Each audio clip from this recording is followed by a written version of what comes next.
Hello, I'm Dr. Desai. I'm currently faculty at the Leukemia program at Weill Cornell Medical College. The purpose of this video is to talk about a new clinical trial of using SGI-110 in treatment of chronic myelomonocytic leukemia, or CMMOL, and a particular syndrome of overlap between myelodysplastic syndrome and myeloproliferative disorder. The MDS and myeloproliferative disorder overlap syndromes are very difficult to understand. It's actually hard to understand MDS and myeloproliferative disorders separately, but when you have features of both these disorders, it's extremely challenging to understand it. Basically, patients can have a combination of symptoms and bone marrow findings that combine MDS and myeloproliferative disorder. You can have a reduction in red cells and platelets, or an excess of immature cells in the bone marrow, which are features of myelodysplastic syndrome. At the same time, there may be patients who have an enlarging spleen, fever, night sweats, fatigue, and sometimes in paradoxical excess production of white cells, which are features of myeloproliferative disorders. When you have some features of both these disorders, we categorize this as an MDS-MPN overlap syndrome.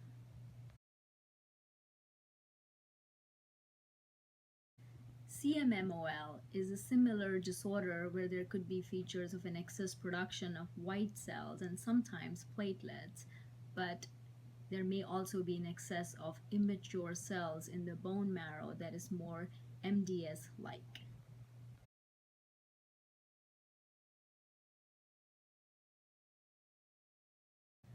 There are no approved agents for treatment of MDS and MPN overlap syndromes, and hence this clinical trial is designed to use SGI-110 to hopefully get response in these disorders.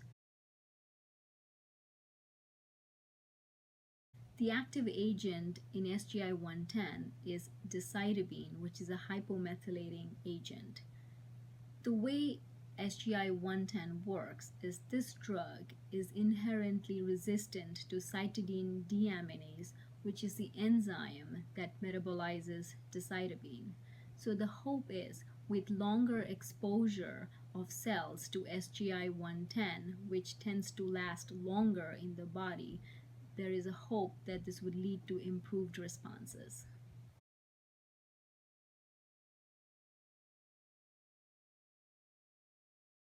SGI-110 is given as an injection under the skin, either in the stomach or on the thigh, and it's given on an outpatient basis 5 days out of a month. In other words, you get 5-day treatment and then you're observed for the next 25 days. It's generally very well tolerated.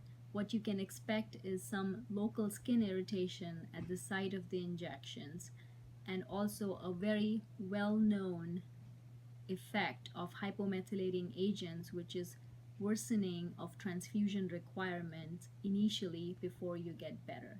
This is a well-documented phenomena that we see with all hypomethylating agents, including SGI-110.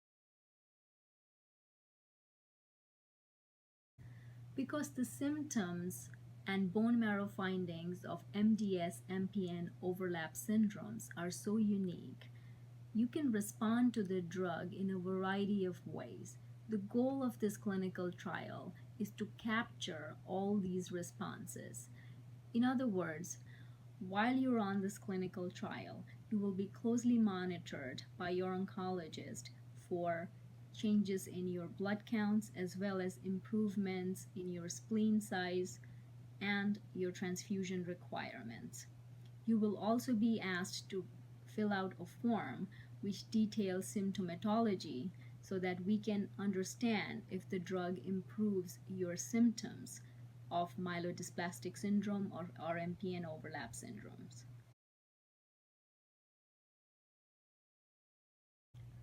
If you or your loved one has a diagnosis of MDS-MPN overlap syndrome or CMMOL and are interested in participating in the study, please check out our website, crushmds.org, for details regarding the clinical trial.